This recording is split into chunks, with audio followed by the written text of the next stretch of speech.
Et on ne peut pas espérer un changement quel qu'il soit dans le monde si on ne comprend pas en fait comment on en est arrivé là. Parce que c'est pas du tout par hasard. Et c'est précisément par nos multiples consentements.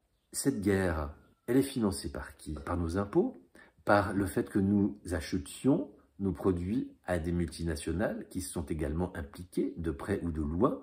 Qui est le maître? Est-ce que c'est quelqu'un à l'extérieur de moi ou est-ce que c'est moi? Le nouveau monde sera empreint de bienveillance, d'amour. Il n'y aura pas de place pour le jugement, la critique et la compétition. Les petits passages. Bonjour à tous, bienvenue sur la chaîne des petits passages. Ravi de vous retrouver pour cette vidéo. J'ai envie de faire un petit peu le point avec vous en utilisant la situation actuelle des élections européennes pour faire un peu le point sur ma vision du monde et le message que j'essaye de vous faire passer depuis plus de 2 ans maintenant sur la chaîne des petits passages. Donc vous l'aurez compris, mon message numéro 1, c'est que nous sommes nos propres chefs et que le système, comme j'appelle dans mes vidéos, en fait c'est la matrice. La matrice dont certains parlent de sortir. Et cette matrice a besoin de notre consentement. On pourrait se dire, bah oui, mais ça veut dire que si je ne suis pas d'accord avec le système, avec cette matrice, bah j'ai qu'à lui dire non. Ah bah oui, il n'y a qu'à Faucon. Mais c'est juste que penser non, c'est super facile. Dire non, c'est super facile. Hein. Je suis au café avec mes collègues, je gueule et le patron ceci. Je suis au bistrot et Macron cela. Mais après, agir non, eh bien c'est une autre paire de manches. Parce qu'il y a beaucoup d'enjeux et des choix qui sont parfois très difficiles à faire, qui impliquent de sortir de la zone de confort et qui sont régis par un mot, un seul et unique, la peur. Mais j'arrête pas également de vous le dire, le pouvoir, il est en nous. La solution, elle est en nous et le coupable n'est pas à l'extérieur. Il est quelque part en nous aussi. Dans la mesure où nous sommes nos propres chefs, donc c'est nous qui faisons nos choix. Mais c'est vraiment important de comprendre, en fait, c'est quoi ce fameux consentement.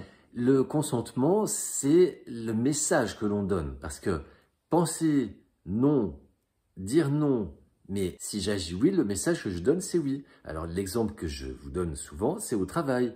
Je ne suis pas content de ma condition de travailleur esclave, je ne suis pas content des conditions de travail, je ne me sens pas respecté par mon patron, mais je fais mon travail.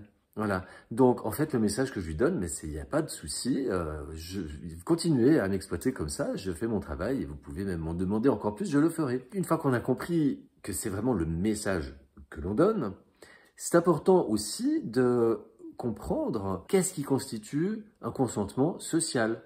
Et c'est ça qui est aussi très difficile, parce qu'il y a plusieurs niveaux en fait. Il y a le consentement conscient, c'est-à-dire je suis conscient que les produits que j'achète dans le supermarché sont toxiques pour la plupart, mais je les achète quand même, c'est ignorer le problème. Je ne suis pas en train de juger les causes, c'est juste un fait. Je ne suis pas content de mon travail, mais je ne cherche pas un autre emploi. Je ne suis pas favorable à ce qu'on supprime l'argent liquide, mais je paye tout en carte bleue. Donc le message que je donne, c'est retirez-nous l'argent liquide, etc., etc. Alors ça, c'est les exemples les plus frappants. Mais ces consentements se glissent dans chacune de nos journées types à des dizaines de reprises, si ce n'est pas des centaines. C'est un peu comme les peurs, hein, quand je vous disais dans mes vidéos sur les peurs, arriver à identifier nos peurs. Parce que c'est des poupées russes. Hein. Au départ, on se dit, mais non, mais il n'y a pas de peur, j'ai pas peur. Et puis, ah bah oui, tiens, il y a cette peur-là. Et puis, ah, puis il y a celle-ci aussi. Et le consentement, c'est pareil. Au départ, on se dit, bah oui, bah j'ai qu'à juste pas consentir à ça, et puis ça va suffire. Ben non, ça suffit pas forcément, parce qu'il y a tellement d'enjeux dans nos choix de vie, dans nos sociétés modernes, dites civilisées, que ces façons de dire oui au système et de valider le système sont à chaque coin de rue. Et il y a tous les consentements inconscients, soit parce que l'info est cachée, soit parce que nous avons l'info, mais nous ne rendons pas compte que nous consentons en fait, parce qu'on n'a pas identifié nos consentements. Et les élections sont également un consentement. Alors, je ne vais pas vous refaire l'exégèse de toutes mes vidéos sur le sujet, je vous mets les liens. Il y en a une, c'est pourquoi je ne vais plus voter, et puis l'autre, le piège des élections européennes. C'est tout simplement parce que, en fait, on signe quand on va dans le bureau de vote. Donc, par cette signature, eh bien, on engage notre validation du système tout entier. C'est-à-dire qu'on accepte que ce système aura une autorité sur nous. Et ce système de démocratie représentative, en fait, il nous fait perdre notre pouvoir parce qu'on délègue notre pouvoir. Mais comme nous ne sommes pas représentés par des gens qui respectent nos intérêts, mais uniquement ceux de la finance, de l'agro-industrie, du complexe militaro-industriel, etc. Je vous rappelle l'existence des lobbies. Ils ne sont pas là pour nos intérêts, ils sont là pour les intérêts de ceux qui les chapeautent. Voilà, ce ne sont que des faire-valoir et des marionnettes. Il faut savoir que nos dirigeants sont recrutés par le World Economic Forum de Davos et les Young Global Leaders, comme des castings en fait, pour le cinéma. Une fois qu'on a compris ça, eh bien ok, j'ai bien compris les enjeux, j'ai bien compris les règles du jeu. Maintenant, qu'est-ce que je fais pour ne plus consentir? C'est ce que j'essaie de vous dire tout au long de mes vidéos. Comment sortir de cette matrice? Alors, ça implique, d'une part, de comprendre le monde et les vraies règles du jeu. Donc ça, c'est tout ce que vous trouvez dans la playlist « Comprendre le monde ». Et on ne peut pas espérer un changement quel qu'il soit dans le monde si on ne comprend pas, en fait, comment on en est arrivé là, parce que ce n'est pas du tout par hasard. Et c'est précisément par nos multiples consentements que nous sommes arrivés là. Mais c'est également, et ça ne va pas l'un sans l'autre, se comprendre soi. Et après, une fois qu'on a compris les deux clés, eh bien, on peut passer à l'action, mais de façon consciente, de façon raisonnée, et de se responsabiliser, de prendre conscience de chacune des conséquences de nos actions. Il y a également une autre clé dont je vais parler de plus en plus dans mes vidéos, c'est la loi naturelle. Vous trouverez dans la playlist indispensable les excellentes vidéos de Marc Passio, avec l'excellente traduction de Jeanne Traduction, qui vous explique en fait ce qu'est la loi naturelle. Alors, pour résumer, eh bien, on n'arrête pas de se plaindre de notre système, mais pourtant, il y a des choses, des lois qui nous protègent, contrairement aux apparences. Parce que dans la hiérarchie des normes, c'est une pyramide. On a les lois de notre pays, la constitution de notre pays. Ensuite, on a la constitution et les lois européennes, puisqu'on est dans l'Union européenne. Et au passage, l'Union européenne est une dictature, puisque la commission, qui est l'exécutif, n'est pas élue, donc c'est tout simplement une dictature. Mais elle chapeaute notre pays, donc ça veut dire que nous aussi, nous sommes de fait en dictature. Mais au-dessus, qui chapeaute encore toutes ces lois-là, il y a la Déclaration universelle des droits de l'homme et les lois universelles, les lois divines, dont j'ai plusieurs fois fait état dans mes vidéos, qui sont également la loi naturelle. On y retrouve également donc, les 12 lois universelles, dont l'une d'entre elles, la plus connue, est la loi d'attraction, mais qui, prise isolément, n'a aucune valeur. Et eh bien, pourquoi croyez-vous qu'on ne fait que de parler que cette loi d'attraction? C'est pour vous noyer, en fait, parce que ceux qui essaient de nous manipuler, de nous gouverner, le savent très bien. Donc on vous fait croire qu'il n'y a que cette loi d'attraction, et puis c'est le magicien, on agite le truc ici, puis on fait le tour de l'autre côté. Voilà. Ces lois naturelles exigent de tout un chacun de respecter certains principes, à savoir de ne pas tuer, ne pas mentir.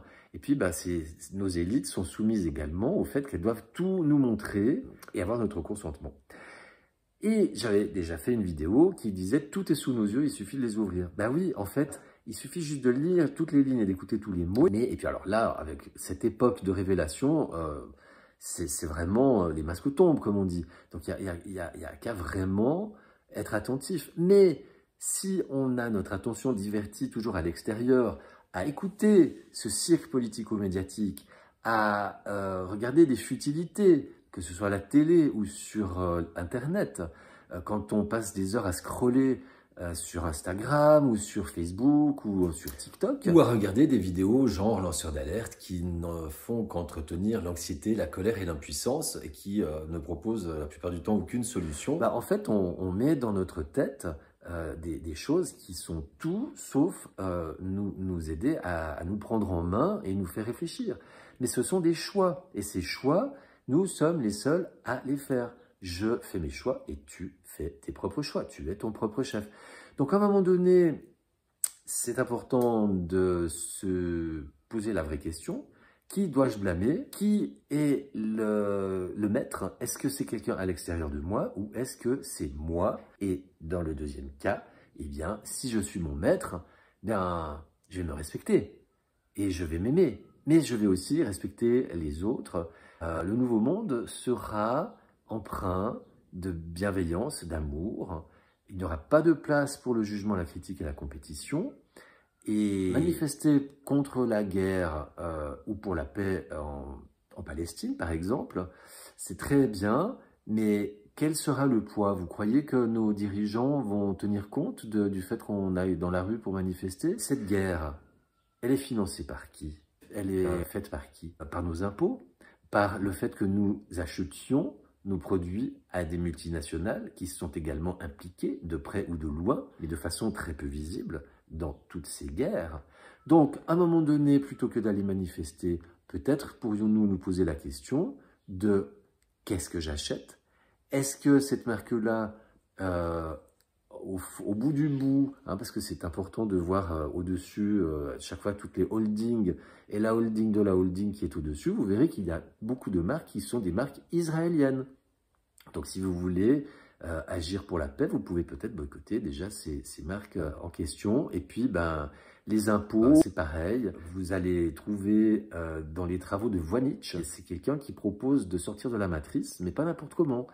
Et c'est aussi pour ça que je n'en parle que maintenant, parce que il y a beaucoup de gens qui vous proposent de sortir de la matrice, mais qui vous proposent des choses qui peuvent être contre-productives, voire dangereuses. Et il y a des choses, on les fait quand on est prêt. Voilà. Et ce garçon, Voynich, entre autres, dans ses pilules, parle du fait que les impôts ne sont pas légaux et obligatoires. Il y a énormément de choses dans la République qui ne sont pas légales. Il y a également le livre de François Fortabat-Labattu qui vous démontre que beaucoup de choses sont illégales dans notre République, à savoir même, a déjà commencé que la Constitution est bafouée depuis longtemps. Vous irez vous renseigner par rapport au traité de Lisbonne, qui a bafoué la volonté populaire lors du traité de Maastricht, où les Français ont voté non en masse, et où on a en fait repris ce traité en changeant quelques virgules, mais en gardant le fond, en changeant le nom et en le passant en force. Voilà, ça s'appelle une haute trahison, ce qui rend la Constitution caduque. Merci de votre attention, pensez à vous abonner, à laisser des commentaires et à partager cette vidéo si elle vous aura semblé pertinente. Je vous dis à tout bientôt, prenez soin de vous, je vous aime.